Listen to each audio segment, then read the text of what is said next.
여러분 안녕하십니까. 아침의 매일경제 이상훈입니다. 먼저 오늘 아침 신문의 일면 기사부터 바로 전해드리겠습니다. 먼저 매일경제 기사 일면 톱 월세 그리고 전세 이런 부동산에 관한 내용이 담겨 있습니다. 전세 거래가 급감했다. 월세 시대가 닥친다. 이렇게 돼 있습니다. 전세에서 월세로 부동산 임대 시장이 바뀌는 분위기다. 이렇게 전하고 있습니다. 서울 아파트 전세 계약을 살펴봤더니요. 7월에 6,300건입니다. 그런데 9년 만에 최소라고 합니다. 계속 줄어들던 월세 비중은요. 올 상반기 증가세로 전환됐다. 그리고요. 지금 여당이 강하게 관철시켰던 부동산 관련 법들이 있죠. 종부세 인상, 임대료 규제로 늘어난 비용을 세입자에 전가하는 모양새다. 이렇게 돼 있습니다. 여기 보시면요. 그래프가 있습니다. 역대 최저 수준으로 떨어진 서울 전세 거래량입니다. 이거는요. 건수입니다. 올해 1월, 2월 보시면 10,000건 이상 됐죠. 그 이후에 계속 줄어들고 있습니다. 그리고 6월에 8,000여 건, 7월에 6,300여 건 이렇게 기록을 했습니다. 줄어드는 추세가 확연히 보입니다. 자, 다음은 서울신문 확인해 보겠습니다. 서울 세종 집값 폭주다. 오늘 잠재울 수 있을까? 오늘 주택 공급 대책이 나옵니다.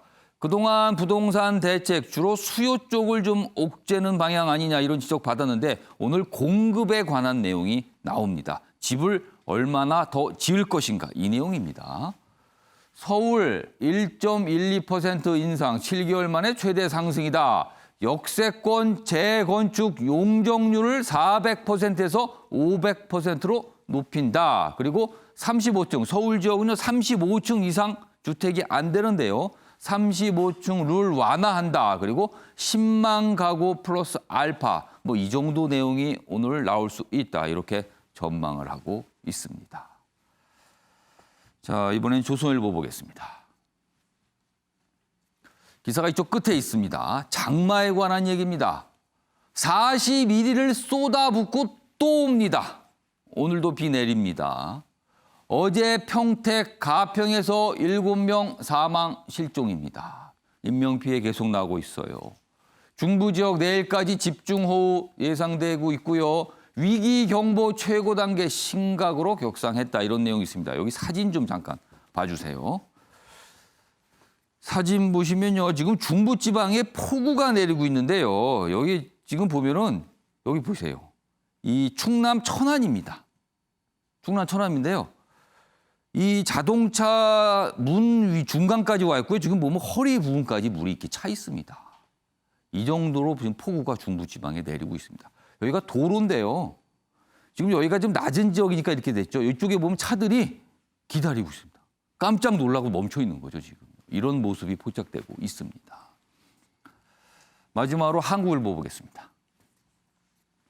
침묵 깬 윤석열 검찰총장, 민주주의 허울순 독재 배격해야 된다. 이런 얘기를 했습니다. 발언 자체만 보면요, 굉장히 강한 말입니다. 신임 검사, 어제 인관이 된 신임 검사들이 어제 신고식이 있었는데요. 여당을 겨냥해서 작심한 듯 발언했다. 이렇게 해석을 하고 있습니다. 뭔가 이건 여당을 겨냥한 발언이다. 권력형 비리 어떤 경우에도 당당히 수사를 해야 된다. 이런 얘기도 했습니다. 과연 이거 무슨 뜻일까요? 추미애 법무장관은요. 같은 날 오전, 어제 오전에 신임 검사 임관식이 있었어요. 여기서 절제된 검찰권 행사를 해야 된다. 이렇게 또 강조한 겁니다. 같은 날 오전에는 추미애 장관의 이야기가 있었고요. 오후에는 윤석열 검찰총장의 이야기가 있었는데 굉장히 아주 크게 결이 다르는 내용이 나왔습니다. 자, 지금까지 일명기사 짚어봤고요. 오늘도 네 분 패널 자리하셨습니다. 한 분씩 소개해드리겠습니다. 먼저 최경선 매일경제 논설위원 자리하셨고요. 그 옆에는 윤기찬 변호사 나오셨습니다. 그리고 양지열 변호사도 자리하셨고요. 마지막으로 배종호 세한대 교수 나오셨습니다. 안녕하세요. 안녕하세요. 안녕하세요.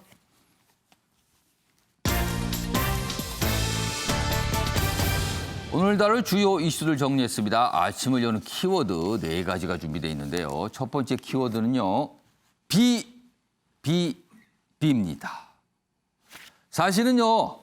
정확하게는 더 써야 됩니다. 비입니다. 사실은요. 이걸로도 부족합니다. 지금. 계속 오고 있습니다. 계속. 지금 앞으로 열흘 가까이 더운다고 좀 예보가 돼 있죠. 이달 중순이나 돼야 좀 멈춘다. 이런 얘기입니다. 자, 두 번째 키워드는요. 뼈 있는 축사. 윤석열 검찰총장 어제 신임 검사 신고식에서 뭔가 축하의 의미로 연설을 했는데 그 내용을 가만히 들어보면 굉장히 뼈가 있다. 오늘 이렇게 해석이 됩니다. 세 번째 키워드 월세 세상. 지금 여당에서 나오는 얘기를 가만히 들어보면은요. 이제 전세는 저물었고 월세로 가는 것이 긍정적이다. 이렇게 얘기를 하는 것 같습니다. 그런데 사실 서민들 입장에서는 월세로 전환될 경우에 부담이 더 늘어난다. 이런 지적이 나오고 있거든요. 마지막 키워드는요. 백신 누가 먼저냐입니다. 지금 코로나19 백신 개발이 마무리 단계 막바지에 와 있다. 뭐 이런 보도를 계속 나오고 있거든요. 그렇다면 이 백신을 과연 어떻게 맞아야 되는가? 한 나라 안에서는요. 누구부터 이거를 맞아야 되는가? 그리고 나라별로는요. 서로 경쟁이 붙었습니다. 다 가져가고 있습니다. 특정 나라들이요. 이거 어떻게 해야 되는 건가? 이런 얘기가 준비되어 있습니다. 자, 그럼 아침에 매일경제 본격적으로 출발하겠습니다. 첫 번째 이슈는요. 40일 넘게 이어가고 있는 이 장마, 비 얘기 좀 해보겠습니다.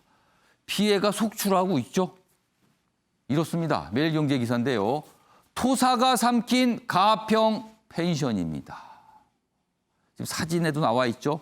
이렇게 흙이 무너지면서 이런 모습이 되고 말았습니다. 그런데요. 집이 무너지고 물건이 쓸려가고 이런 거 좋습니다. 사람의 목숨이 훨씬 더 중요한데요. 지금 이런 희생이 났고 있습니다. 모녀 그리고 2살배기 손자 3대가 참변이다. 펜션을 운영하는 어머니를 돕기 위해서 딸이 손자를 데리고 잠깐 왔었는데 이런 참변이 발생한 겁니다. 내용 보겠습니다.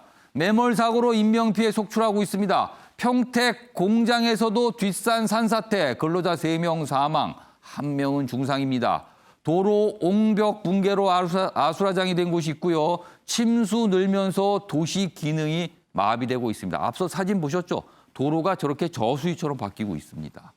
가평, 안성 뚝 터져 범람 위기고요. 강원 일부 지방 또 300mm 예고돼 있습니다. 산사태 취약지 2,600여 곳 비상이다. 그러니까 무너질 수가 있는 겁니다. 하루에요. 아니면 뭐 수일 정도에 300mm 비가 오면요. 이거 감당할 수 있을까? 지금 이런 얘기가 나오는 겁니다. 다음 기사 보겠습니다.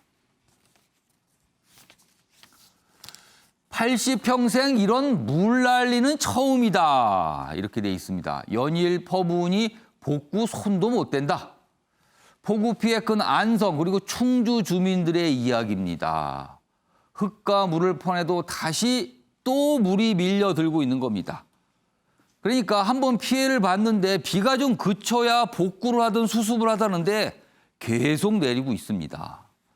집안 약해져 굴착기 복구 작업 못하고요. 자갈밭으로 변한 논밭을 보면서 탄식을 하고 있습니다. 여기 사진 보시죠.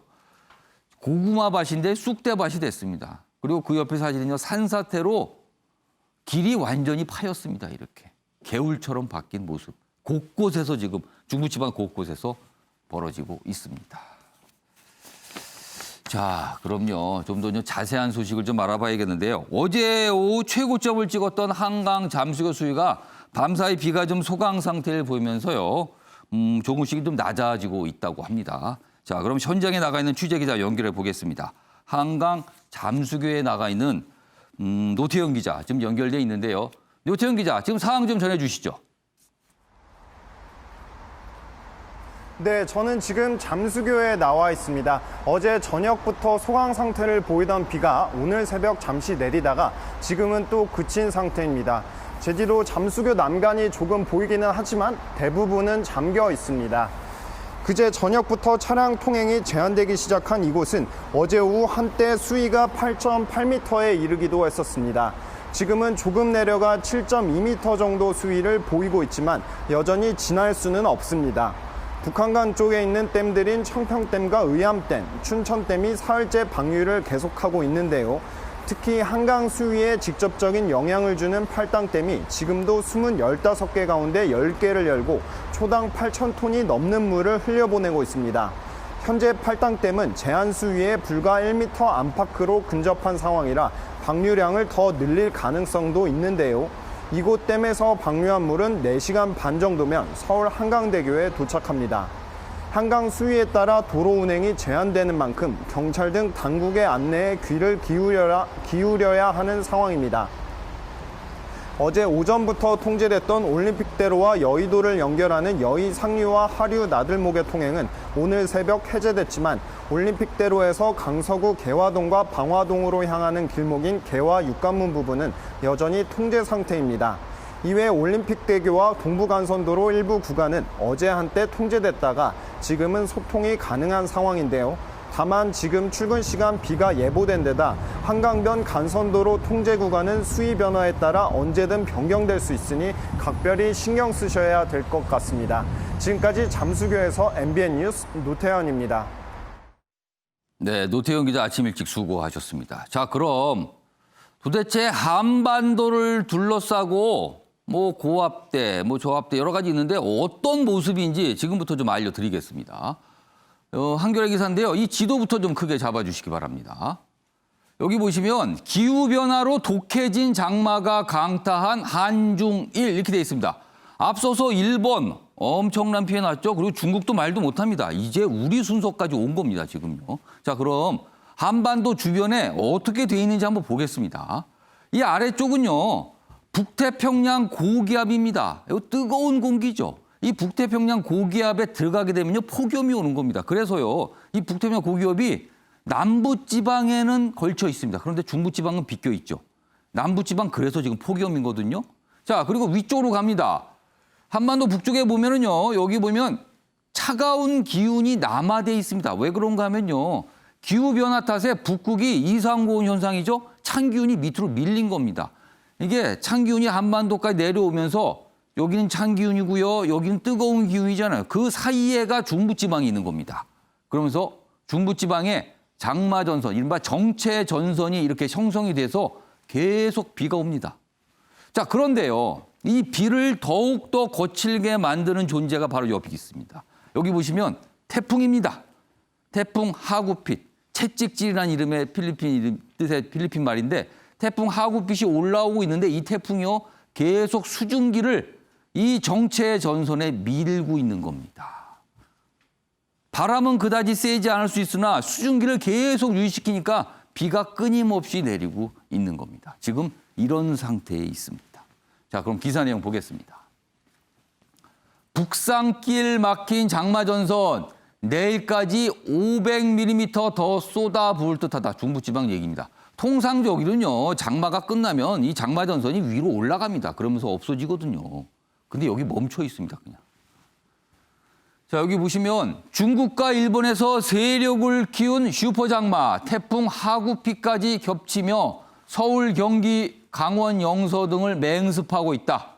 2배 넘는 북극 이상 고온으로 남한 찬 공기가 블로킹 형상 막고 있는 겁니다. 딱 막고 있는 겁니다. 그 사이에 중부지방이 끼어 있는 겁니다. 수천 킬로미터에 달하는 장마전선에 수증기 공급원 합류, 기습폭우가 내리고 있다. 이런 분석이 나오고 있습니다. 이 지도가 다 말을 해주고 있습니다. 자, 그리고요. 최근에 이렇게 비가 많이 오니까 많은 분들이 또 이런 얘기 하십니다. 기상청이 얼마 전에 한 얘기하고는 너무 다른 거 아니냐. 기상청 지금쯤이면 장마 끝나서 폭염 온다 그랬지 않습니까? 이 기억을 다시 되돌리는 분들 많거든요. 그 내용도 여기 있습니다. 기상청이 문매를 맞는 3가지 이유가 있습니다. 물론 기상청도 하실 말씀 있을 거예요. 그리고 워낙 요즘 기상이 예측 불허니까 어려움도 분명 있을 겁니다. 그럼에도 불구하고 많은 분들이 조금 지적을 하세요. 첫 번째 이유는요. 기후변화에도 AI도 정확한 예측 못해. 그러니까 인공지능도 워낙 날씨가 변화무쌍해서 이거 맞추기 어렵다는 게 하나고요. 두 번째는 6월에는 푹푹이고 7월에는 쿨쿨 이런 예보 있었는데 빗나갔습니다. 그리고 세 번째는요. 북극 고온 현상에 8월까지 긴 장마가 이례적으로 생겼다는 겁니다. 그러니까 한마디로 이렇게 보면요. 맞추기 어려운 상황으로 가고 있다. 이런 설명이 됩니다. 날씨 너무 비가 많이 오니까요. 점점 안 좋은 일이 자꾸 발생하고 있습니다. 어차피 앞으로 열흘 가까이 비가 더 오지만요. 그나마도 좀 덜 내리기를 바라는 수밖에 없습니다. 그리고 모두들 주변 좀 둘러보시고요. 조심하는 게 최선인 상황이 됐습니다. 자, 장마 얘기 이 정도로 마무리하고요. 그럼